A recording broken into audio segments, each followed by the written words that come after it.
It's time for the crossover. Bridge FM off the whole place, lock them off the whole place, lock. Anywhere them play, me say them a lot that. Mother me. Hey, Bridge! Some radio stations say them big, but them not hot. Them come like sweet pepper, big and not hot.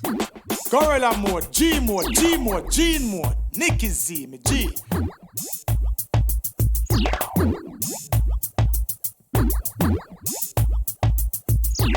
That's right, it is The Bridge 99. Nikki Z here with you inside the crossover. Oh, it just got hotter on this station. If you didn't hear the announcement a little bit earlier, Mama Queen Elise Kelly has joined the Bridge team. She will be on air Tuesdays and Thursdays from 10 to 1. 10 to 1. That's a way to start your day. And then I get to follow a queen like that. I wonder if I should change my name from Queen to Princess because Elise is here. She's probably the only person I'll do it to.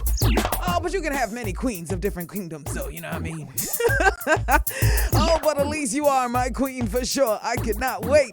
But the Ministry of Education, Youth and Information has developed a National School Learning and Intervention Plan, NSLIP. It's to guide the curriculum management on the reopening of schools at the beginning of course, this year into the 2022 academic year. Now, the plan was created against the background of this whole pandemic and the impact on Jamaica's education system, which definitely has resulted in a few gaps. We've got Raymond Treasure, principal of York Castle High School.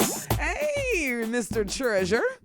Yes, good afternoon. How are you doing? Happy to be on. That's the last name that you really got to stick by. Like, you got to be a treasure, Mr. Treasure. Well, not financially, but otherwise, yes.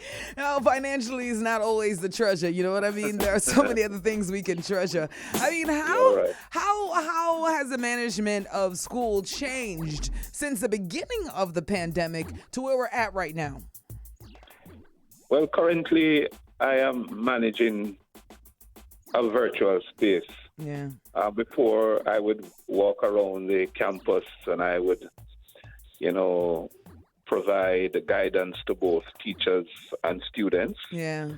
By moving classroom to classroom.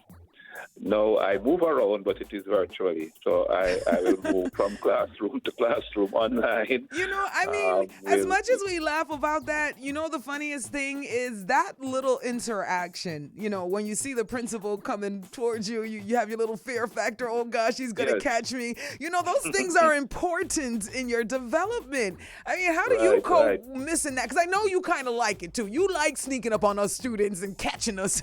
well, I was having a discussion with, I think it was a parent yesterday to say, in the past, we would develop a kind of school culture when we moved around. So, you would see a student maybe wearing the tie too long, and you say, no, you need to wear the tie above the belt.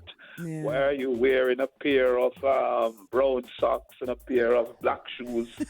No, all of those things are thrown through the window, And they're so important because that little tie situation could be a kid who maybe didn't have a dad at home and nobody even taught him how to tie a tie. It's super important. And not just interaction with the teachers, but the interaction with the students and each other. I mean, that's how you develop as a person. A student would approach you and you would, without saying good morning, and say, what about the good morning? Yes. That kind of thing. Online, that's not possible. Online, it's way less disciplined.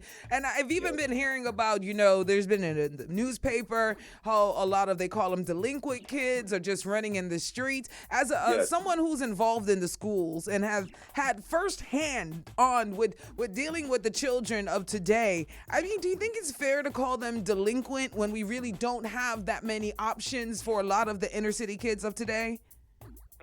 No, put it this way, York Castle gets the creme de la creme, right, in this region. And approximately 100 of my 1,400 students were not online in the way that they should. Wow. And it is not because they were irresponsible. The fact is, even when you give some of these students tablets, they don't have internet connectivity in their communities. I mean, when you live in deep rural, internet is a luxury. Yes. So yes, you may give them a tablet, and you may even give them data. Yeah. for a month, but who is going to pay for that data for the rest of the year? And that it's not going to last for the month. It's not going to last for the month. Let's be honest, especially in right. It's if you go to St. T and those places, I've been wondering that myself. I'm wondering, how do the kids in the country areas really deal with this situation? Because just an average Joe doing average things on Wi-Fi, I found it exhausting. So how am I going to learn a whole entire curriculum with this kind of pace? And as you know, the basic flow plan right now is about $10,000 per month. Yeah. How many?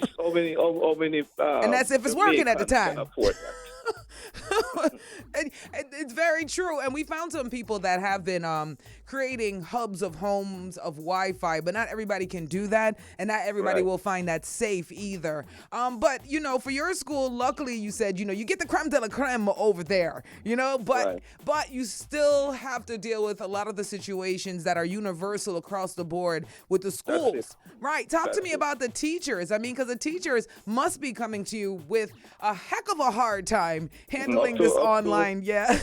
Up to this morning, they came at me because the teachers basically have been using their own devices from March 2020. The government, gave us tablets, but as you know, you can't use tablets to teach. You need a laptop. Yeah. Right? Because a tablet cannot do certain things. Yeah. So a lot of them are now saying to me, but it is not fair that we have to be using our own devices to deliver the lesson. Government should at least give us laptops or make it possible for us to bring them in duty-free. Well, because at this point, a lot of laptops are no longer working because they have been teaching from March 2020. It's been overexhausted, and they're being used for the school curriculum, their personal life, and everything else, and that's a hard combination. I got a suggestion just in case any politicians or government officials are listening. I mean, if you're collecting $700,000 from poor people for breaching protocols, I've got a good place for that kind of money to go right back to the poor people. How about we get the teachers' laptops, the students' data, and all of that? Because, that's a lot of money that's being collected right now. I'm just saying. All right. Now back to you, Mr. Treasure. Right. Yes. So these are some of the issues. Again, at your castle, we do a number of practical subjects, so like building technology, motor vehicle servicing. So how do you do it? Mechanical engineering, food and nutrition. The reality is we can't deliver those subjects in a serious way online. And this is a big field for a lot of people, especially on the island. Like chef and all these things. Jamaican chefs are revered around the world, in case people don't know. So this is a big deal. This is a big problem. So I mean, is there any outlook to any changes on that part of it anytime soon? Well, what happened last year is that close to the exams, we were allowed to bring them in to do a few practicals. Yeah. But please understand that those were rushed practicals. If you were to ask one of those students now to take on something in industry, right, they wouldn't be able to function in the way that they should. They should, right. Because what was done was really like a crash thing where you say, all right, do this practical and let me grade you. Yeah. Right? But they didn't, and put it this way, for students who are doing like information technology. Yeah. Students don't have a certain machine. Many students don't necessarily have computer machines at home for subjects like EDPM. Clearly not.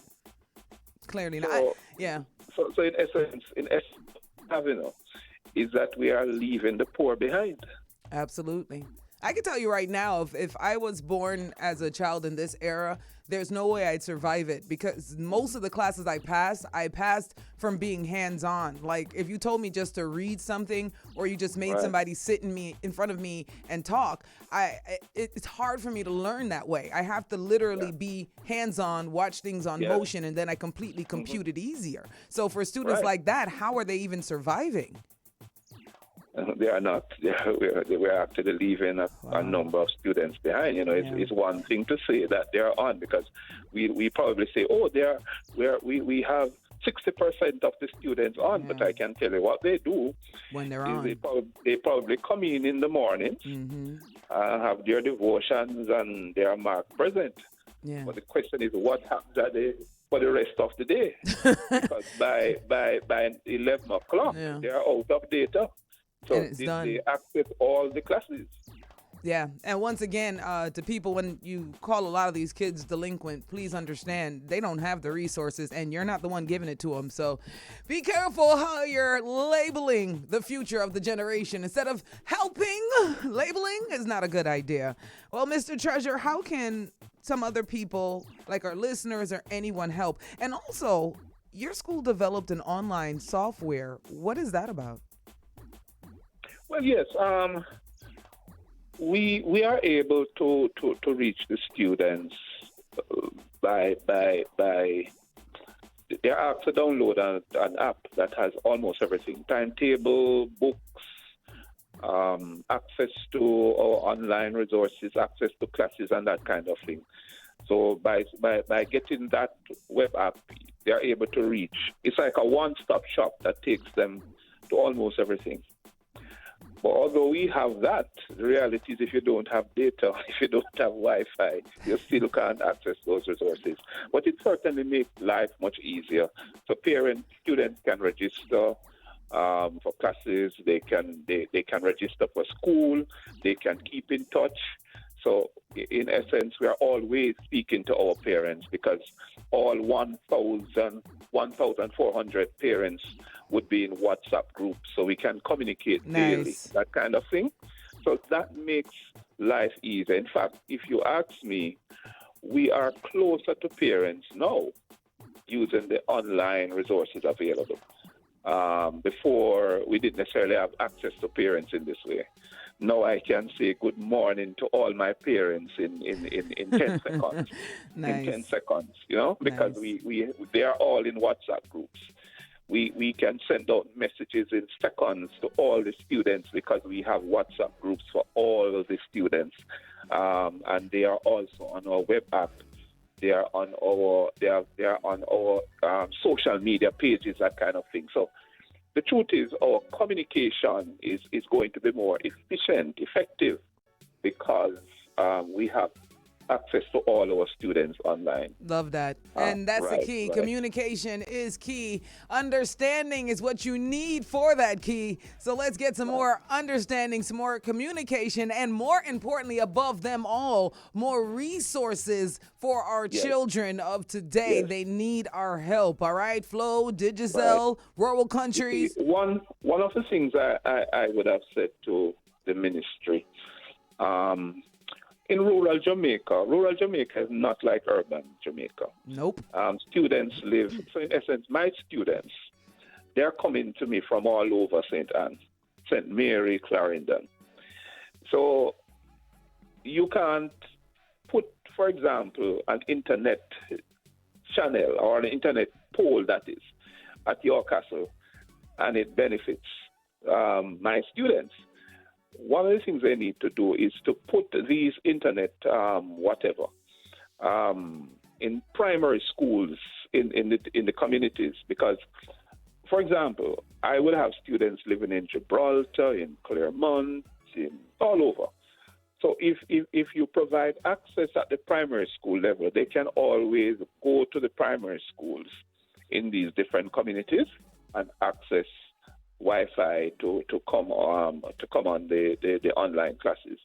So that is something they need to consider. Ensure that there is Wi-Fi connectivity at all the primary schools. By doing that, the students, high school students, primary school students in these communities will benefit.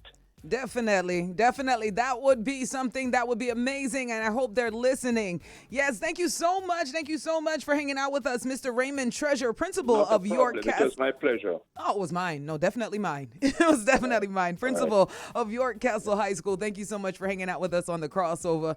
That's what I'm talking about, people, keeping you up to date and, in the know of what's going on. That was In Out of School, right? Yeah, In Out of School.